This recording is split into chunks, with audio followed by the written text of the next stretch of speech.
Morning walk पर जाना शर्मा जी की पुरानी आदत रही है। हमेशा की तरह आज जब वह अपने घर से निकले ही थे कि उनके पड़ोसी जयप्रकाश जी भी मिल गए। वैसे तो वॉक पर जाने का उनका कोई पक्का रूटीन नहीं है। जब भी शर्मा जी उनसे साथ चलने के लिए कहते थे तब वे कोई ना कोई बहाना बनाकर शर्मा जी को मना कर देते थे। लेकिन आज पहले से ही घर के बाहर चलने के लिए तैयार खड़े थे। शर्मा जी बोले, भाई साहब, आज सूरज कहाँ से निकला है जो आज मेरे बिना बुलाए ही चल दिए। श्रीमान जयप्रकाश जी कहते हैं, क्या बताऊं भाई साहब, तबीयत तो सही नहीं चल रही। डॉक्टर को दिखाया तो उसने सेहत का ध्यान रखने के साथ साथ मॉर्निंग वॉक के लिए भी बोला है।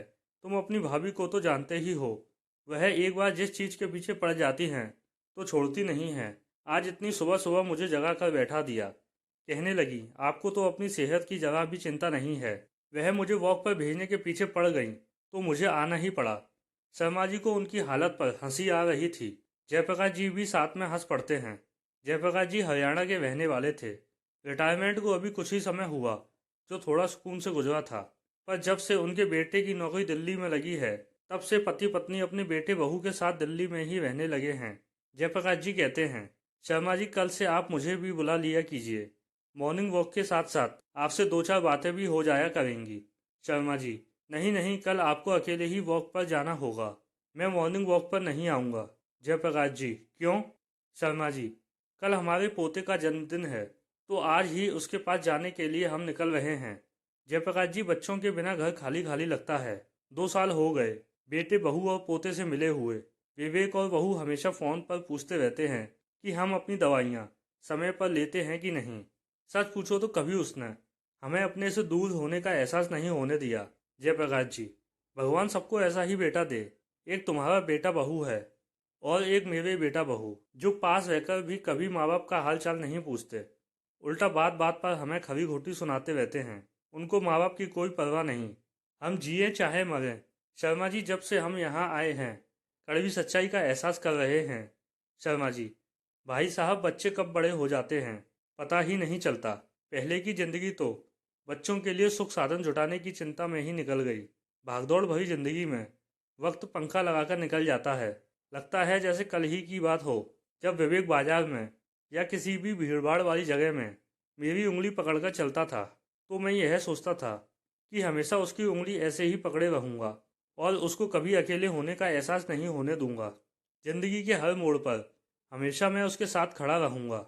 उसे एमबीबीएस कराने के लिए उसकी माँ ने अपने गहने भी बेच दिए। कहने लगी, बेटे का भविष्य बन जाए। यह तो फिर बन जाएंगे। दोनों बातें करते करते घर आ जाते हैं।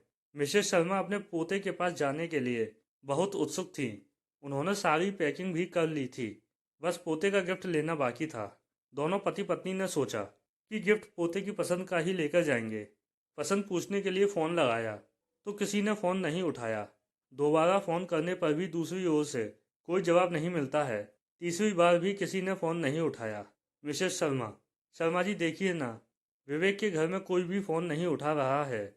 ऐसा तो पहले कभी नहीं हुआ। मिसेस शर्मा परेशान हो जाती हैं कि भगवान, सब ठीक तो है ना, कहीं कोई बात तो नहीं, कोई फ़ोन क्यों नहीं उठा रहा। सोचते सोचते फिर से फ़ोन मिलाती हैं। इस बार कुछ देर तक बजने के बाद फ़ोन विवेक ने उठाया। विवेक, हेलो माँ। माँ, क्या हुआ बेटा, तुम दोनों में से कोई फ़ोन क्यों नहीं उठा रहा था? पता है मैं कितनी डर गई थी।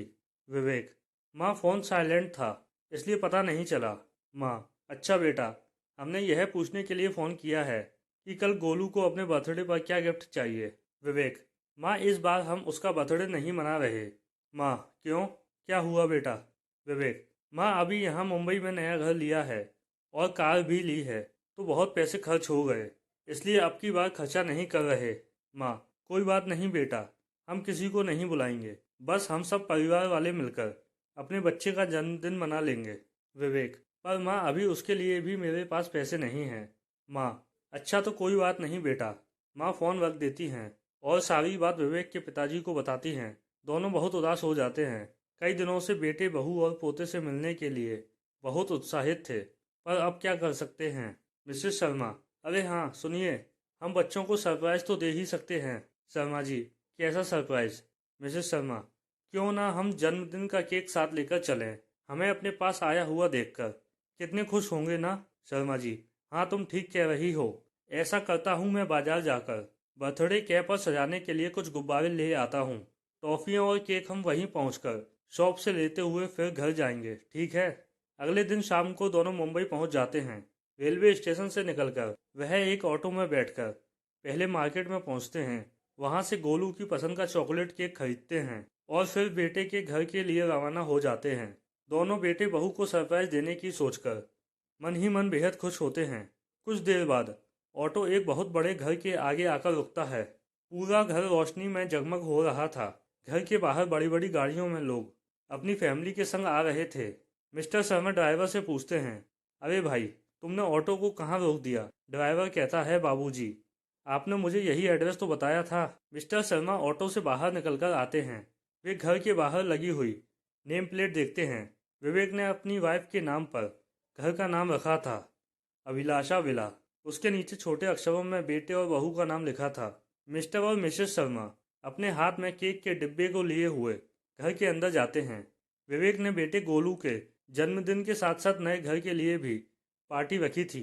पार्टी में शहर के बहुत सारे बड़े लोग फैशनेबल कपड़े पहनकर आए हुए थे और गोलू अपने दोस्तों के संग खेल रहा था। एक बड़ी सी कीमती मेज पर बहुत खूबसूरत बड़ा सा केक रखा हुआ था। सफ़र करके आए होने के कारण मिस्टर और मिसेस शर्मा बेहद साधारण कपड़ों में थे।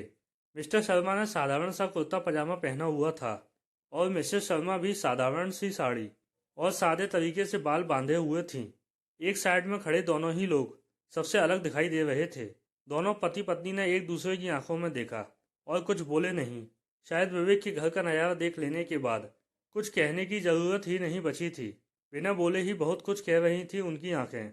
जो बेटा बचपन में कभी पापा की उंगली नहीं छोड़ना चाहता था, शायद आज उसे उसी पिता की उंगली को पकड़ने में शर्म महसूस हो रही थी।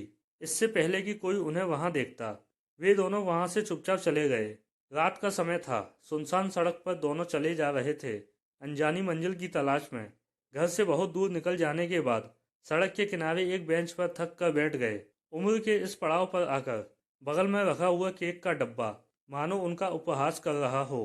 दोस्तों, हमारी समझ में हम सिर्फ पैसा और कमाई को ही कैरियर मान बैठे हैं।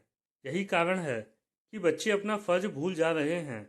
माँ बाप ने अपना कर्तव्य रूपी कर्म बखूबी निभाया, तो आखिर क्यों बच्चे अपने माँ बाप से इस तरह का व्यवहार करते हैं? ऐसा समय तो उनके साथ भी आएगा जब उनके बच्चे ऐसा व्यवहार करेंगे, तब उनका क्या होगा?